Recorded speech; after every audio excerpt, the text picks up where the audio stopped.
بسم اللہ الرحمن الرحیم۔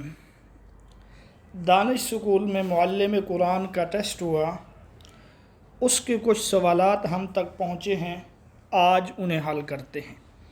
ایک سوال یہ تھا کہ سورۃ احزاب کے کتنے رکوع ہیں، تو اس کا جواب ہے 9۔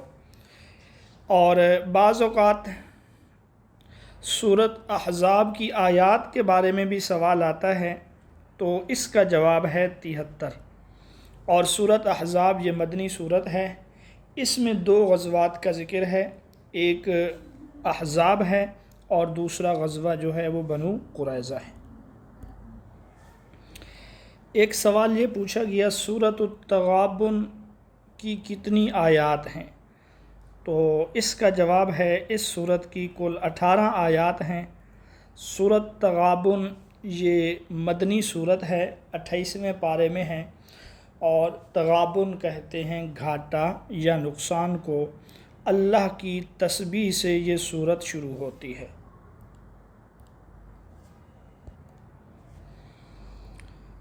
ایک سوال یہ تھا کہ رزق تلاش کرنے کا حکم کس نماز کے بعد دیا گیا، تو اس کا جواب ہے سورۃ الجمعہ۔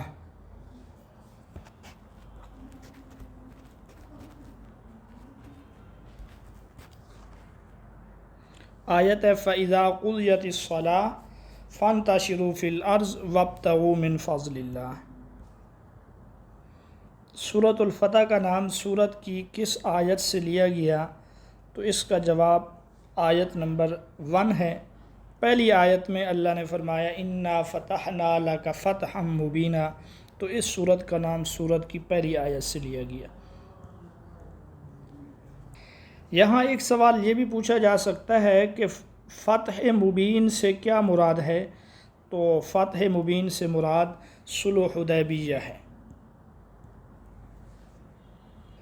ایک سوال تھا کہ سورت محمد کا دوسرا نام کیا ہے، تو اس سورت کا دوسرا نام جو ہے وہ سورۃ القتال ہے، چونکہ یہاں پہ لڑائی جھگڑا اور قتال کے بارے میں احکامات دیے گئے ہیں، اس لیے اس سورت کا نام جو ہے وہ سورۃ القتال ہے۔ ایک اور سوال یہ پوچھا گیا کہ سورت بنی اسرائیل کا دوسرا نام کیا ہے، تو سورت بنی اسرائیل کا دوسرا نام اسراء ہے۔ اسراء رات کے چلنے کو کہتے ہیں، چونکہ اس سورت میں واقعہ معراج کا ذکر ہے، اس لیے اس کو اسراء بھی کہتے ہیں کہ رسول اللہ بیت اللہ سے مسجد اقصیٰ اور پھر مسجد اقصیٰ سے اوپر آسمانوں تک پہنچے۔ سورت بنی اسرائیل کے بارے میں ایک سوال یہ پوچھا جا سکتا ہے کہ سب سے طویل نام کس سورت کا ہے، تو وہ بھی یہی ہے۔ آپ دیکھیں بنی اسرائیل، یہاں سب سے زیادہ الفاظ ہیں۔ اور ایک سوال واقعہ معراج کے بارے میں پوچھا جاتا ہے کہ واقعہ معراج کا ذکر کس سورت میں ہے، تو وہ یہی سورت بنی اسرائیل ہے۔ ایک سوال یہ تھا کہ حضرت عائشہ رضی اللہ تعالی عنہا کی برات کا تذکرہ کس سورت میں ہے، تو اس کا جواب سورۃ النور ہے۔ حضرت عائشہ کے اس واقعہ کو واقعہ افک کہا جاتا ہے، اور یہ سورۃ النور میں ہے۔ اس کے علاوہ جو ہے حد قذف کا ذکر، یا اسی طریقے سے حد زنا کا ذکر، یا لعان کا ذکر، یہ بھی اسی صورت میں ہے۔ ایک سوال یہ تھا کہ قرآن کی حفاظت کا تذکرہ کس صورت میں ہے، تو یہ سورۃ الحجر ہے، جس میں اللہ نے فرمایا اِنَّا نَحْنُ نَزَّلْنَا الذِّكْرَ وَإِنَّا لَهُ لَحَافِظُونَ۔ سورۃ حجر کے بارے میں ایک اور مشہور سوال وہ یہ ہے کہ اعلانیہ تبلیغ کا حکم کس صورت میں دیا گیا، تو اعلانیہ تبلیغ کا حکم یا اعلانیہ تبلیغ والی جو آیت ہے وہ بھی اسی صورت میں ہے، فَاصْدَعْ بِمَا تُؤْمَرْ وَأَعْرِضْ عَنِ الْمُشْرِكِينَ۔ ایک اور سوال یہ تھا کہ حروف مقطعات کی تعداد کتنی ہے، تو حروف مقطعات کل 14 ہیں اگر تعداد کے بارے میں سوال ہو، اور اگر پوچھا جائے کہ حروف مقطعات کتنی صورتوں کے شروع میں ہیں، تو اس کا جواب ہے 29۔ قرآن مجید کی 29 صورتیں حروف مقطعات سے شروع ہوتی ہیں۔